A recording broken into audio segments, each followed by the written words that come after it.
And Dan, it is a character assassination. But in the process of insulting Dan, I may accidentally insult some of you as well. First of all, Danny did specifically say to me not to say anything that would be offensive to Christians, so I've done my best to avoid saying anything too controversial. If, however, I do say something that offends you, well, as I understand the religion, you pretty much have to forgive me. So...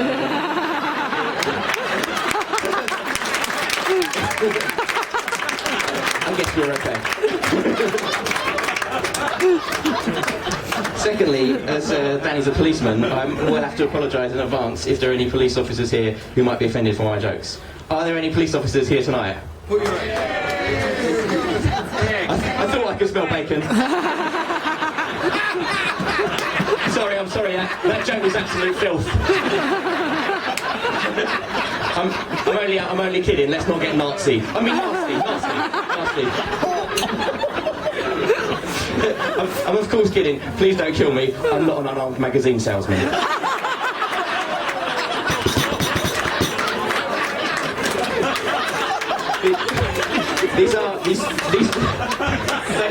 Those were all jokes, but seriously, you're a bunch of plebs.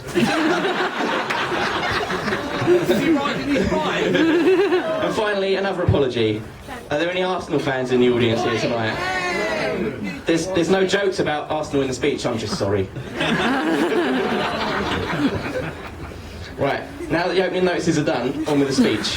The first thing that needs to be said, and I really hope I'm not going to embarrass Danny's parents here, but if you guys don't know, there is a running joke between Danny, his sister Kelly, and all of their friends, that growing up, Kelly was the favourite child. And Danny was also there.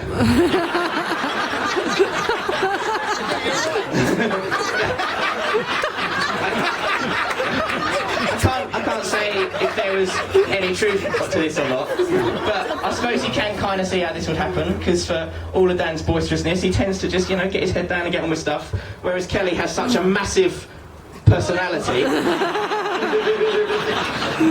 So maybe that's why Dan used to feel that Kelly always stole his show. But not today, Dan. Today's all about, well, Lucy. But for this speech, the next 10 minutes of her life, they're not about Kelly, Dan. They're 100% about you, Danny Shipston. I first met Kelly when we started working at City next to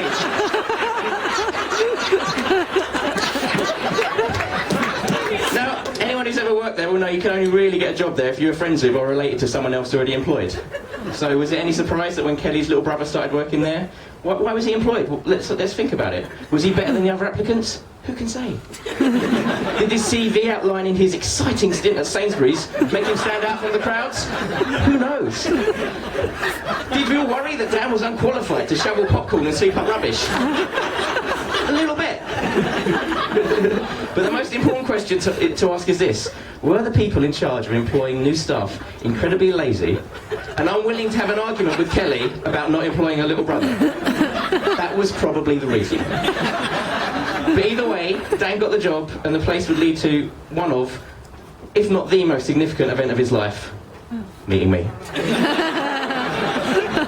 Now, here's the true story. When I first met Danny, Kelly introduced him to me, and this is a direct quote, by saying, "This is my brother Danny.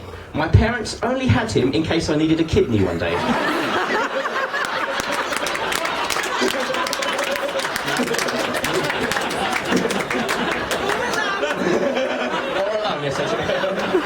Now, I don't know if this is true, but Kelly has since told me that she's very keen for Danny and Lucy to start having children.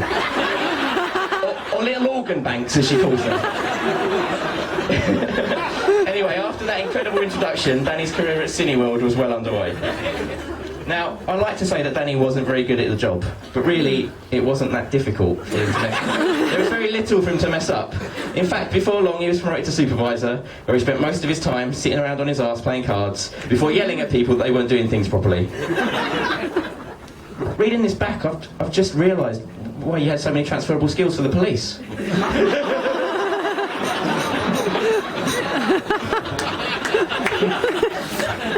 Now, whilst working at the cinema, Danny made several close friends, many of whom are in this room. And working there also fosters Danny's greatest love of all. Sorry, Lucy, you are second. Because it's not Arsenal and it's not food that Danny really loves. his greatest love is, of course, WWE wrestling. Now, for those of you that don't know, Danny loves wrestling. And it's not just in a two men getting oiled up and trying to slip behind each other kind of a way. Although, for those of us who are on the stag do, we could probably tell some stories. What goes on tour, eh? Danny loves everything about wrestling so much that, much like the wrestlers he admires so much, he has developed several characters of his own, each with their own unique personalities and gimmicks. More on those in a little bit. With his love of wrestling, it was no surprise that for his 21st birthday, Danny hired a bouncy castle so that he and all his friends could have wrestling matches. Now, despite the fact that 15 to 20 grown men were all fighting with each other on a child-sized bouncy castle, remarkably, Danny remained unscathed. However, despite surviving suplexes and stone-cold stunners, later that afternoon, in the process of gently throwing a tennis ball to Gary, he managed to dislocate his shoulder. Now, Danny is in the police force. You would think that he has got a higher pain threshold and he would be able to handle this. Cut to 30 minutes later when the ambulance arrived and Danny started yelling at the paramedics that he needed oxygen.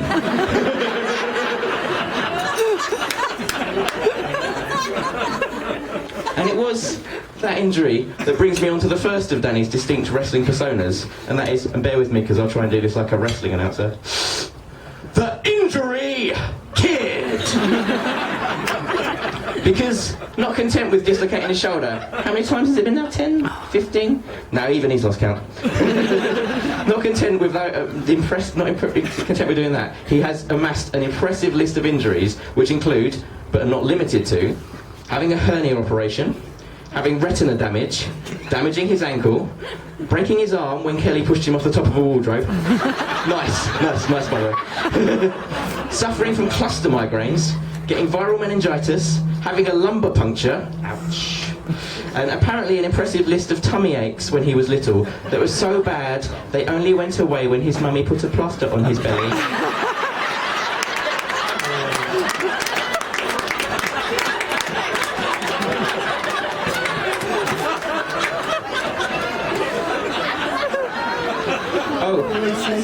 Let's not forget the fact that when he was a child, he started riding Kelly's bike with no pants on, as you do, and then he fell off and cut his little willy. Apparently, Annette had to put a plaster on that too. Is it just me, or is that less cute and just kind of weird? Anyway, I wonder if he still has the scar. Lucy, I guess you'll find out later tonight, depending on how much drink he's had. Now, the fact that Danny was riding around with no pants on brings us to the second of his wrestling characters, the Naturist.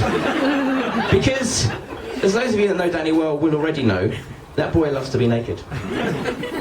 As a child, and this is a story from Kelly here, as a child, Danny once did a poo inside his pyjamas, which, due to tight elastic, he couldn't actually get away from. So he was stuck with poo inside his trouser leg, just rubbing against him, squishing up against his skin. No wonder he then developed such a complex aversion to clothes that meant for the rest of his life he would try to get naked all of the time. It wasn't just as a kid when he needed to be out of his clothes. When he was helping me decorate my house, he used to wear jeans that were ripped up so high, Jane and I got an eyeful of everything. And Lucy, let me just say, at least he's got a nice personality.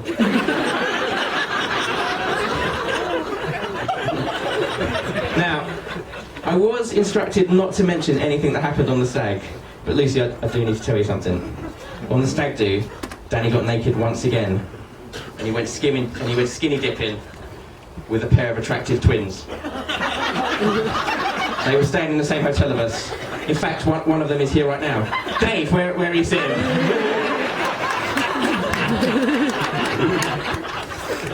Now, male on male nude swimming is not the only fun that Danny has had in the water in the past.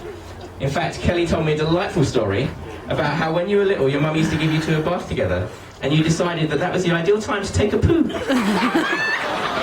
There are a lot of poo stories around here. The worst part of the whole thing is that Kelly told me it wasn't just a one time. It's like a little brown rubber ducky. Now, disgusting anecdotes aside, the next one of Danny's wrestling characters I'm going to talk about is Mr. Know-It-All. Because Dan's not really a show-off, but he does have an opinion on everything. Actually, I like that film. He's not really that good a player. No, Wes, I don't think that the police are an institutionally corrupt organisation of fascists that need to be dismantled and be rebuilt from the ground up under your leadership. Blah, blah, blah. But there is one subject that he goes on and on about, and that's music. He's convinced everyone he's got really cutting-edge music tastes. He likes David Bowie and the Rolling Stones. How groundbreaking! Danny doesn't even really know that much about music anyway. His friends tell him what the kids are getting down to.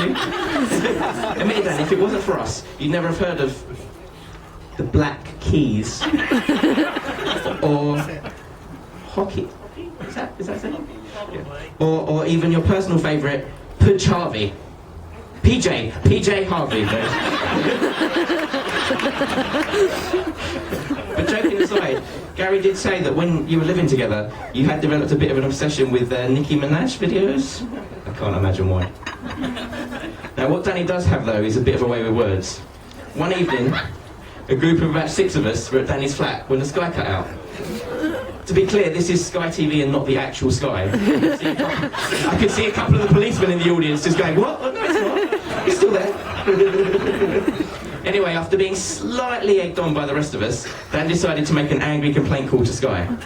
After yelling at the woman that it was unacceptable that his TV had been cut off when he had 14 people round, maths was never really a strong suit, he then calmed down and told the woman quite calmly that he was going to cancel his Sky. When she tried to convince him otherwise, he told her, "I have thought about this. I'm not doing this on a whim."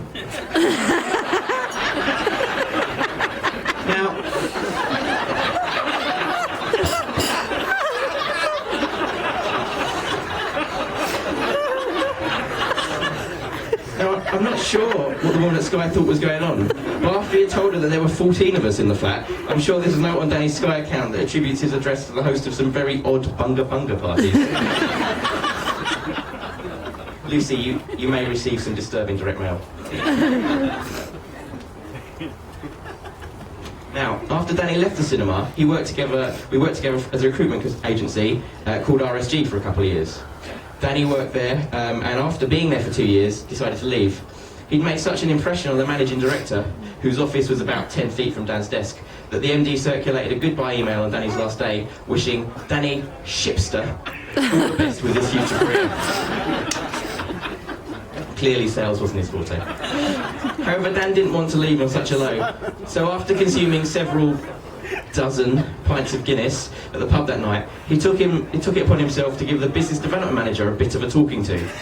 I didn't catch all of the conversation, but I did hear Dan tell the guy, "The only thing you know about tenders, mate, is how you like your steak." It's an insult that almost makes sense when you think about it.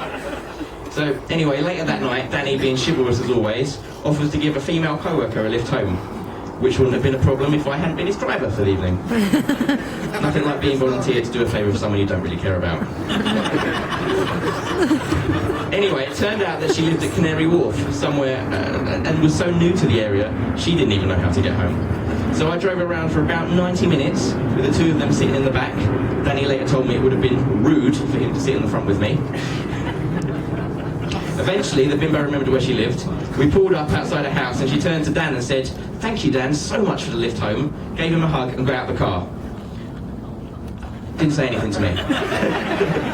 And that just highlights the effect that Dan seems to have on women.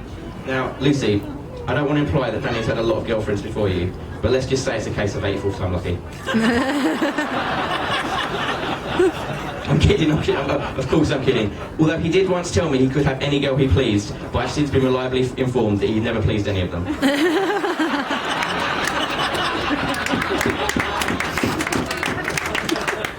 Now, let's go back to Danny's many wrestling personas. And next up we have my personal favourite, the Invisible Man. Because, as anyone who has ever tried to make any sort of plan with Dan will be able to tell you, there is little to no chance of those arrangements actually happening. Sometimes I make plans with Danny 2-3 weeks in advance, only to get a text an hour or so before we're due to meet up, telling me it's not going to happen. He stood me up almost as many times as he dislocated his shoulder. And it's not just me. I'm sure there's a lot of people in the room who've heard one of these excuses on more than one occasion. I've actually written down some of my old text messages to run through some of the reasons he's given me in the past. Okay, this is a classic one. I've been called into work. Now, I've looked into this, and the European Working Time Directive actually makes it illegal for Danny to work the amount of overtime hours he tells us he does. I'm not saying he's lying, but... Well, there's no way for me to finish that sentence. Here's another work one. They've changed my shift to nights, so I'll be working. There are dancers at Stringfellows who work less night shifts than this guy. I've heard. I injured myself at football. Dude, when you get keeping injured, stop playing. Seriously, Owen Hargreaves spends less time on the bench than you? That was a football joke. Yeah, well done, mate. I worked hard to work it in, mate. Go. Here's another one. I can't drive, my shoulder's dislocated again. There's not really a joke here, it's more a plea for anybody to donate some cartilage for this man. Any takers? Here's another old favourite. I can't come, the Arsenal game is on. Spoiler alert, they don't win the Premiership. Oh, sorry, I guess there are some Arsenal jokes in there. And finally, my personal favourite, and I think you're going to have to go a long way to top this one.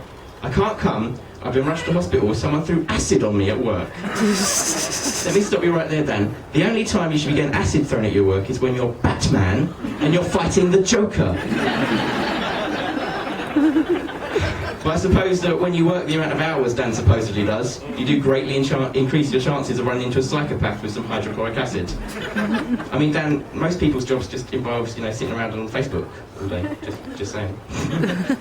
Now, I know the best man speech is supposed to insult the groom, but I would like to be serious for a moment. Before I get to the big finish, and Dan, there is a big finish, I'd like to take a moment to congratulate the happy couple. Lucy, since I first met you, I knew you were the sort of girl who deserved a good husband.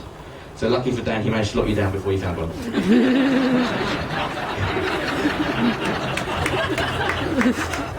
Seriously though, you look absolutely incredible, doesn't she? Yay! And Dan, you look like the perfect example of someone punching above their weight.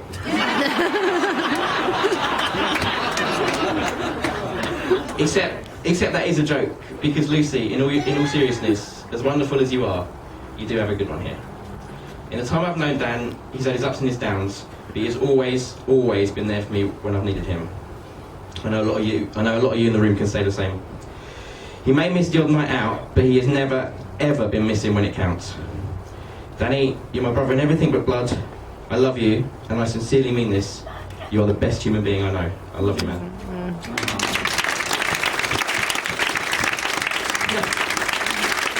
Enough of that sentimental stuff. I think we've got time for one last joke, and that means one last wrestling personality of Danny's. Now, there's lots of stuff I could talk about in his soul. There's Danny's love of Christmas, his uncomfortably tight t-shirts.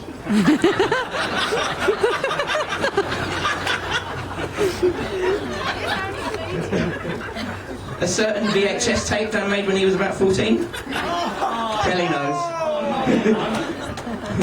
In fact, I could even so ask them some more, but I'm not. I'm aware I'm running out of time here. So, I thought I'd move on to your fine wrestling character, Dan, and that is Triple S, because that stands for Shorts and Sandals Shipston. Because when Danny isn't naked, you'll find him in his default clothing combination, which is, of course, shorts and sandals. There's not been a night out when he can't slightly bring down the fashion points of the group by turning up in shorts and sandals. Summer, winter, autumn, spring, shorts and sandals. Thunderstorm, perfect weather for shorts and sandals. One time, and this is no word of a lie, I actually saw him walking through snow whilst wearing shorts and sandals. In fact, Dan, what's going on? You're not wearing them today. I have to admit, I was a bit worried this morning when we were getting ready to go to the church that he was going to try and put on some shorts. And, I'd spoken to Lucy beforehand, and I know she was a bit worried too. She's not really the type of girl to nag. She's a lovely girl to put up with this. It would have been too much for her to see you wearing shorts and sandals on your wedding day. I know she was terrified. She'd arrive at the church, walk down the aisle, look up and hear herself say, "I can't believe that you've worn shorts and sandals on our wedding day down in Shipston." That's a good impression, right? But don't worry, Dan, I've got your back. I know you really, really want to get changed. So you don't want to be the first one out of formal wear. So I'll do you a favour.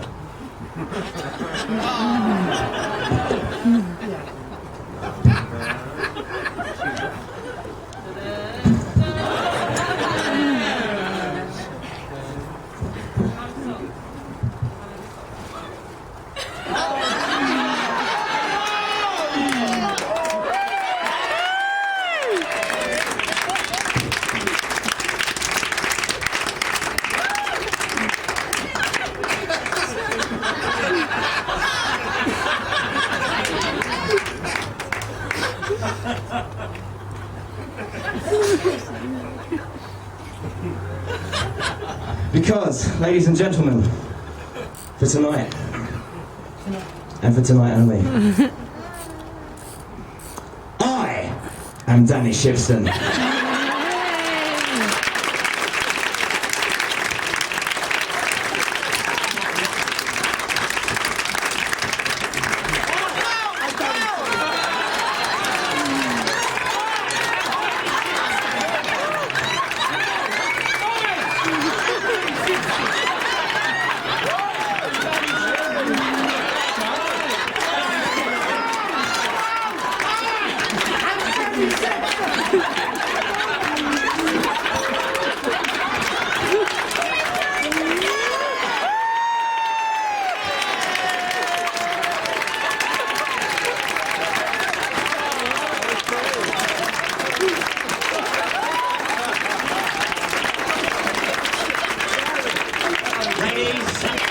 Gentlemen, Danny Shipston,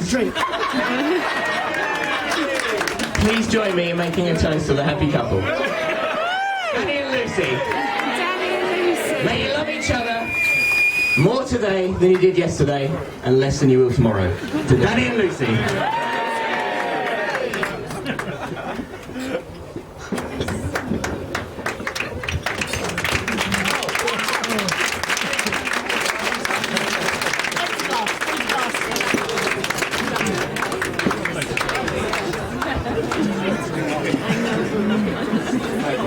Ladies and gentlemen, the bride and the groom will now cut their beautiful wedding cake, so please welcome to the floor